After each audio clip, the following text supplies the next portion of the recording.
అన్నలకి నా క్షమాపణలు. మా నాన్న తరఫున, మా అన్న తరఫున నేను సారీ అడుగుతున్నాను. నేను నీ తమ్ముడు అనుకోండి, మీ వాడిని అనుకోండి, మీకు నీ తోడుంటాను.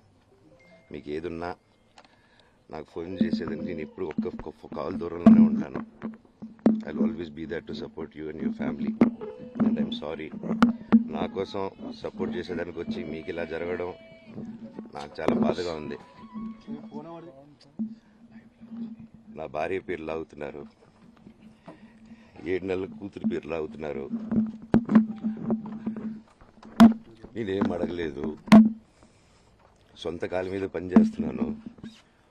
మా ఆవిడ కూడా వాళ్ళ ఇంటి వైపు ఏ డబ్బు తీసుకురాలేదు, వాళ్ళ ఇంట్లోనూ డబ్బు అడగలేదు, నేను అడగలేదు, ఆస్తి అడగలేదు.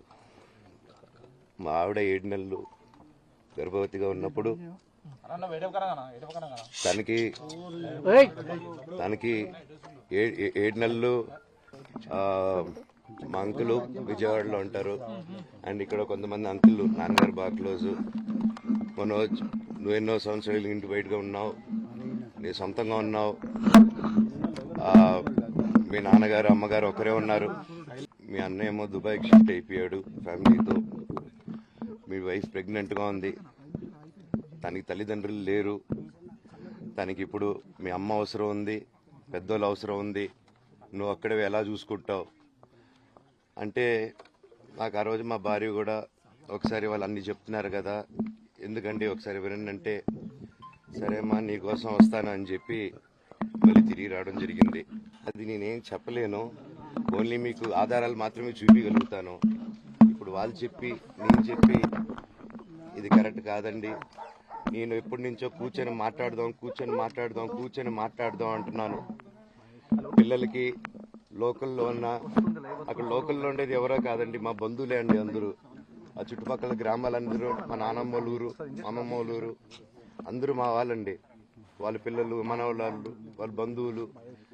సో వాళ్ళకి అన్యాయం, వాళ్ళు అర్జీలు పెట్టుకున్నారు, వాళ్ళ లెటర్లు పంపించారు, వాళ్ళన్నీ చేశారు. నేను వాళ్ళకి సపోర్ట్గా మద్దతుగా నిలబడి ఏమైంది నేను అడిగేసరికి వినయ్ అతనికి ఫోన్ చేశాను, మెసేజ్లు పెట్టాను. సార్ వాట్ ఈస్ హ్యాపెనింగ్, ఇంకా కావాలంటే కాలు మీద కూడా పడతానండి, ఈ ఇష్యూ క్లియర్ చేయండి, మాట్లాడుకుందాం అంటే చాలా దురుసుగా రిప్లైలు పెట్టారు. నేను ప్రతిదీ ఈరోజు సాయంత్రం 5:30కి ప్రెస్ మీట్ పెట్టి ఇన్నాళ్ళు ఆగానండి, ఇంకా ఆగలేను. ఈరోజు ఈవినింగ్ ప్రతిదీ చెప్పేస్తాను. ఆ రోజు నేను పోలీసు సపోర్ట్ అడిగినప్పుడు స్టేషన్కి 100కి ఎందుకు ఫోన్ చేశాను, ఆ 100 దగ్గర నుంచి నేను పర్మిషన్ ఇస్తున్నాను, నాకు ప్రాబ్లం లేదు. మీరు ఒప్పుకుంటే మీరు మీ వల్ల అయితే 100లో నేనేం మాట్లాడానో మీరు తీసుకొని వినండి. ఆ రోజు ఆ హీట్ మూమెంట్లో, జరిగిన మూమెంట్లో మాట్లాడాను. ఇంట్లో 10 బండ్లు ఉన్నాయి, అందరూ ఉన్నారు ఇంట్లో. మరి ఇన్ని బండ్లుంటే ఇంట్లో ఎవరికైనా ఏదైనా అయితే కారుల్లో తీసుకెళ్తాం. ఆ రోజు 108 అంబులెన్స్ వచ్చింది మా ఇంటికి. ఈ విషయం ఎవరికైనా తెలుసా? పోలీసులు కూడా తెలుసు, అది ఎస్ఐ గారికి తెలుసు. అది బయటికి రాదు, కానీ రికార్డులో ఉంటుంది కదండి, అది కనుక్కోండి సార్ 108 ఎందుకు వచ్చిందని. అండ్ నిన్ను ప్రతిదీ నేను కొడుతున్నాను, ఇది చేస్తున్నాను అన్నారు కదా సార్, సీసీటీవీ కెమెరాలు తెప్పిండి సార్. నేను కిరణ్ని, విజయ్ని ఇమ్మీడియట్గా తీసుకొని యాక్షన్ తీసుకోండి, వాళ్ళే దొంగతనం చేశారని చెప్పాను. ఆ కిరణ్ నిన్న మా ఇంట్లో మొన్న చెప్తే నేను చూసుకుంటా అన్నారు. నిన్న మా ఇంట్లోనే తిరిగాడు.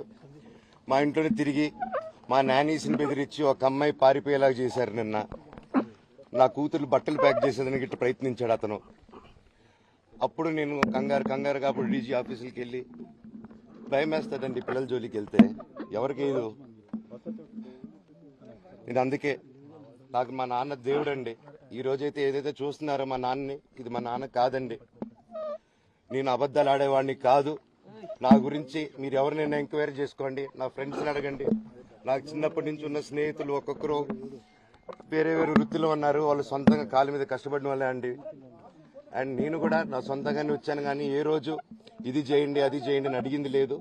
అండ్ ప్రతిదీ నేను సాయంత్రం వచ్చి మీకు ఎక్స్ప్లెయిన్ చేస్తాను. దయచేసి కోఆపరేట్ చేయండి. థ్యాంక్ యూ మీరు అందరూ ఉన్నందుకు. విజయ్ అనే వ్యక్తి నిన్న అంత చెప్పిన తర్వాత కూడా మా ఇంట్లోనే నన్ను కొట్టేటప్పుడు అతని కారు ఉన్నింది, వెనకాల నుంచి అలా వెళ్ళిపోయారు అందరు ఉండంగానే. మీరు అతని కారు నంబరు, అతని సిగ్నల్ ని దయచేసి ట్రాక్ చేయండి. అన్ని కంప్లైంట్లు పెట్టిన తర్వాత కూడా మా ఇంట్లో ఎందుకున్నాడు ఆ దొంగ? మీరు దయచేసి ఇది ఇమీడియట్ గా చేసుకోండి. నేను సాయంత్రం లోపల ఒకసారి మీరు అన్నారు ఇందాక మా నాన్న దేవుడు అని చెప్పి, ఎవరు ప్రభావితం చెప్తాను సార్. ఇది మా నాన్న మీ షోల్డర్ మీద గన్ను పెట్టి కాలుస్తున్నారండి, క్లియర్ గా కాలుస్తున్నారు.